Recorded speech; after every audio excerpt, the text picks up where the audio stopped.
میں چھوڑ دیا جاتا، جہاں آسمان سے اترا ہوا ایک شیطان آتا اور اس لڑکی کا خون پی جاتا۔ اس رسم کی خوفناک داستان گاؤں والوں کے دلوں میں گھر کر چکی تھی، اور وہ یقین رکھتے تھے کہ اگر اس قربانی کا سلسلہ بند ہوا تو وہ شیطان پورے گاؤں کو تباہ و برباد کر دے گا۔ ایک دن سلطان صلاح الدین ایوبی رحمۃ اللہ علیہ، جو ایک عام سوداگر کے بھیس میں تھے، اس گاؤں پہنچے۔ جب انہیں اس رسم کا علم ہوا تو انہوں نے فیصلہ کیا کہ وہ اس ظلم اور خوف کو ختم کریں گے۔ وہی رات انہوں نے لڑکی کی جگہ خود کو دلہن کے لباس میں کھنڈر کے اندر بٹھا دیا تاکہ سچائی معلوم کر سکیں۔ جیسے جیسے رات گہری ہوتی گئی، سلطان کے دل میں ایک عجیب سا خوف اور تجسس پیدا ہو رہا تھا، کیونکہ کھنڈر کی دیواروں سنسان اور تاریک تھیں اور رات کی خاموشی میں کوئی غیر معمولی واقعہ رونما ہونے کو تھا۔ مصر کی فضا وہ پرانا سا سکون بکھرا ہوا تھا جو صرف ان دنوں کے سلاطین کی رعایا کو نصیب تھا، جب عدل، جرت اور دانائی تخت پر براجمان ہوتی تھی۔ انہی دنوں کی بات ہے جب سلطان صلاح الدین ایوبی رحمۃ اللہ علیہ، جو صرف مصر ہی نہیں بلکہ اسلامی دنیا کے عظیم ترین سلاطین میں شمار ہوتے تھے، ایک خفیہ مہم پر روانہ ہوئے۔ یہ سفر کوئی شاہی کارواں یا درباری جاہو جلال کا مظاہرہ نہیں تھا۔ سلطان نے اپنا شاہانہ لباس اتارا، سر پر عام سوداگروں جیسی پگڑی باندھی، سادہ کپڑوں میں ایک خچری باندھی، اور محل کے اس خفیہ دروازے سے نکلے جو صرف چند خاص افراد کو معلوم تھا۔ مقصد صرف ایک تھا، ملک شام کے ایک دور دراز مقام پر ایک ایسے جاسوس سے ملنا جو پچھلے 20 سال سے ان کے لیے چھپ کر کام کرتا چلا رہا تھا۔ تاریخ میں اس شخص کا کہیں نام درج نہیں، اور یہی اس کی سب سے بڑی کامیابی تھی۔ محل میں اعلان کیا گیا کہ سلطان اندرون ملک سیر و تفریح پر نکلے ہیں تاکہ کسی کو ان کی اصلی منزل کا اندازہ نہ ہو سکے۔ چند دن کے مسلسل سفر کے بعد جب رات کا اندھیرا گہرا ہو گیا، سلطان ایک اجنبی سی بستی میں جا پہنچے۔ راستے کی تھکن اور خاموش فضا نے دل پر بوجھ ڈال دیا تھا، مگر سامنے جب بستی کی جھلک نظر آئی تو ایک عجیب روحانی سکون قلب میں اتر آیا۔ بستی کے چھوٹے چھوٹے کچے گھر، ان کے گرد آگے درخت اور ہر گھر سے نکلتی لکڑی جلنے کی خوشبو گویا جنت کے کسی گوشے کی یاد دلا رہی تھی۔ یہ وہ زمانہ تھا جب مہمان نوازی ایک روایت نہیں، ایمان کا حصہ تھا۔ ان بستیوں میں مہمان کا آنا نعمت سمجھا جاتا۔ بعض اوقات تو گاؤں کے لوگ بحث کرنے لگتے کہ مہمان کس کے ہاں ٹھہرے گا۔ سلطان، جو اس وقت ایک معمولی سوداگر کی صورت میں تھے، آہستہ سے گھوڑے سے اترے۔ رات گہری ہو چکی تھی، بستی خاموش تھی سوائے ایک جھونپڑی کے جہاں سے دھواں اٹھ رہا تھا۔ سلطان نے اندازہ لگایا کہ اس جھونپڑی میں کوئی ابھی تک جاگ رہا ہے۔ گھوڑے کو درخت کے ساتھ باندھ کر وہ جھونپڑی کے دروازے تک پہنچے اور آہستہ سے دستک دی۔ اندر سے ایک کمزور لیکن نرم لہجے کی آواز آئی۔ کون ہے بیٹا؟ سلطان نے کہا، ایک مسافر ہوں، راہ بھٹک گیا ہوں۔ دروازہ کھلا اور ایک جھریوں سے بھرا مگر شفیق چہرہ سامنے آیا۔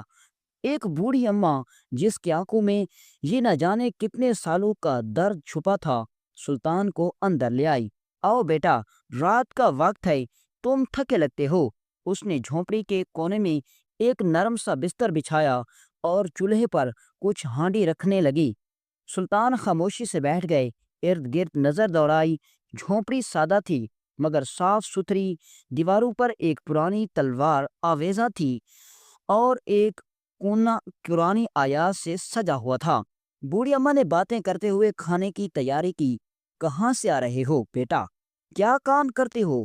سلطان نے نرمی سے جواب دیا، میں ایک تاجر ہوں، قافلے سے بچھڑ گیا ہوں، صبح روشنی ہوتے ہی قافلے سے جا ملوں گا۔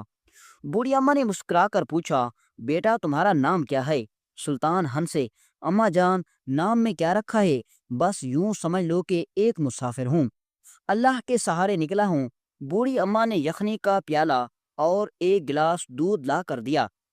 سلطان نے شکریہ ادا کیا اور تھکن سے چور ہو کر یخنی پینے لگے۔ بوڑھی اماں نے ان کے چہرے پر غور کرتے ہوئے آہستہ سے پوچھا، بیٹا تم تو نیک اور سمجھدار لگتے ہو، پر تمہارے لہجے میں بے چینی ہے۔ سلطان نے نرمی سے جواب دیا، اماں جان میں تو مسافر ہوں، لیکن آپ کے لہجے میں درد چھپا ہوا ہے، کچھ ایسا ہے جو آپ کے دل کو کھائے جا رہا ہے۔ بوڑھی عورت خاموش ہو گئی۔ چولہے میں لکڑی کی ہلکی سی آواز سنائی دی، پھر آہستہ سے بولی، بیٹا اگر تم پوچھتے ہو تو سنو، میں ایک ایسی بستی میں رہتی ہوں جہاں ہر سال ایک خوفناک رات آتی ہے۔ بوڑھی اماں کے چہرے پر سنجیدگی چھا گئی، اس کی آنکھیں جیسے کسی پرانے درد کو یاد کر کے نم ہونے لگیں۔ باہر رات کی تاریکی اور جھونپڑی میں جلتی ہلکی لو ایک خوفناک ماحول پیدا کر رہی تھی۔ سلطان صلاح الدین جو اس وقت ایک عام مسافر کے روپ میں تھے، خاموشی سے بوڑھی کی طرف متوجہ تھے۔ اماں نے ایک سرد آہ بھری اور گویا ہو گئی، بیٹا تم نے کہا تھا تم مسافر ہو، تو سنو اس بستی کا وہ راز جو شاید تمہیں کہیں اور سننے کو نہ ملے۔ ہمارے یہاں پر ہر سال ایک منحوس رات آتی ہے جسے ہم رات قربانی کہتے ہیں۔ سلطان کی آنکھوں میں حیرت تھی مگر چہرے پر سکون باقی رہا۔ رات قربانی، وہ کیسی رات اماں جان؟ بوڑھی نے کانپتی آواز میں کہنا شروع کیا، یہ سب آج سے کئی سال پہلے شروع ہوا۔ اس پہاڑی کے پیچھے جو تم آتے ہوئے دیکھی ہوگی ایک پرانا کھنڈر ہے، کہتے ہیں وہاں کبھی ایک جابر بادشاہ رہا کرتا تھا جس نے ظلم کی انتہا کر دی تھی۔ لوگوں پر وہ جادو ٹونا کرواتا، بچوں کو قتل کرتا اور قربانی کے نام پر معصوم لڑکیوں کی جان لیتا۔ آخرکار لوگوں نے بغاوت کی، محل جلایا گیا، بادشاہ مارا گیا اور وہ جگہ ویران ہو گئی۔ مگر سلطان نے آہستہ سے پوچھا، مگر بیٹا کچھ برس بعد عجیب واقعہ شروع ہو گئے۔ جو بھی رات کو اس کھنڈر کے قریب گیا وہ زندہ واپس نہ آیا۔ بچوں کی لاشیں ملی، کچھ لوگوں کے جسم مسخ شدہ حالت میں ملے۔ پھر ایک روز بستی کے بزرگوں کے خواب میں ایک بھیانک چہرہ آیا، کہنے لگا، ہر سال ایک جوان لڑکی کو میرے نام پر چڑھا دو ورنہ پوری بستی کو نیست و نابود کر دوں گا۔ سلطان نے حیرانی اور غصے سے پوچھا، اور تم لوگوں نے مان لیا؟ بوڑھی نے نم آنکھوں سے سر جھکا لیا، کیا کرتے بیٹا؟ جب کئی لڑکوں کی لاشیں مل چکی، عورتیں بے اولاد ہو گئیں، فصلیں سوکھ گئیں اور پانی خون بن گیا تو لوگ خوف میں آ گئے۔ بس پھر وہ منحوس رسم شروع ہو گئی۔ ہر سال ایک یتیم بے سہارا خاموش لڑکی کو چنا جاتا، اسے رات کو کھنڈر کے پاس باندھ دیا جاتا، صبح صرف خون رہ جاتا، کوئی نہ جانتا کہ کیا ہوا۔ سلطان کا خون کھول اٹھا، کیا کبھی کسی نے کھنڈر میں جا کر دیکھنے کی کوشش کی؟ بوڑھی نے لرز کر کہا، کئی گئے لیکن کوئی واپس نہ آیا، یہاں تک کہ ہمارے سب سے بہادر نوجوان حمزہ، وہ بھی اسی طرح گیا اور لاش بھی نہ ملی۔ سلطان خاموش ہو گئے، ان کی آنکھوں میں ایک خاص چمک پیدا ہو گئی، وہی چمک جو کسی مجاہد یا سلطان کی آنکھوں میں میدان جنگ سے پہلے ہوتی ہے۔ اماں جان اس سال وہ کون سی لڑکی ہے جسے بھیجا جائے گا؟ بوڑھی اماں نے تکیے کے نیچے سے ایک چھوٹا سا پرچہ نکالا اور دھیرے سے کہا، یہ نام ابھی کچھ دیر پہلے آیا ہے، اس بچی کا نام صفیہ ہے، اس کے ماں باپ جنگ میں مارے گئے تھے، میں ہی اس کی کفالت کرتی ہوں اور میں کچھ نہ کر سکی۔ سلطان نے پرچہ لیا اور خاموشی سے باہر آسمان کی طرف دیکھا، ستارے ٹمٹما رہے تھے مگر اس کی نظروں میں وہ چمک تھی جو کسی فیصلہ کن جنگ سے پہلے آتی ہے۔ اماں جان آپ کو صفیہ پر بھروسہ ہے؟ وہ بہت نیک، سادہ دل اور صابر بچی ہے مگر ڈری ہوئی ہے۔ سلطان نے آہستہ سے کہا، مجھے ایک ترکیب سوجی ہے، آپ کو کچھ دن کے لیے میری بات ماننی ہوگی۔ میں صفیہ کی جگہ کھنڈر جاؤں گا اور دیکھوں گا آخر یہ خون کا کھیل کس نے شروع کیا اور کس کا فائدہ ہو رہا ہے۔ بوڑھی ہکا بکا رہ گئی، نہیں بیٹا، یہ تمہاری جان کا سوال ہے، میں نے کئی جانوں کو کھویا دیا۔ سلطان نے ایک ہلکی مسکراہٹ سے کہا، اماں جان وہ سب جوان تھے، بہادر تھے، مگر ان کے پاس وہ علم نہ تھا جو میں لے کر آیا ہوں۔ میں کوئی عام مسافر نہیں، میں سلطان صلاح الدین ایوبی ہوں۔ بوڑھی اماں پر جیسے سکتہ طاری ہو گیا، اس کے ہونٹ کپ کپانے لگے، آنکھیں پھیل گئیں۔ آپ وہی سلطان جس کی تلوار صلیبیوں کے خلاف بجلی کی طرح چمکتی ہے؟ جی اماں جان، مگر آج تلوار سے نہیں، عقل سے لڑنا ہے۔ مجھے بس اتنا کریں کہ صفیہ کو آج رات کہیں اور بھیج دیں اور مجھے خاموشی سے باندھ دیں ویسے ہی جیسے ہر سال لڑکی کو باندھا جاتا ہے۔ بوڑھی اماں کے ہونٹوں سے بے ساختہ دعا نکلی، یا اللہ تو خود اپنے بندے کو بچا، یہ جنگ حق و باطل کی ہے۔ رات آہستہ آہستہ کھنڈر کی طرف بڑھنے لگی۔ سلطان نے خود کو تیار کر لیا۔ صفیہ کو خاموشی سے ایک بزرگ خاتون کے ساتھ دور بھیج دیا گیا۔ سلطان نے اپنی تلوار اور خنجر چادر کے نیچے چھپا لیے، چہرے پر صفیہ کی چادر اوڑھی اور خود کو باندھنے کا اشارہ دیا۔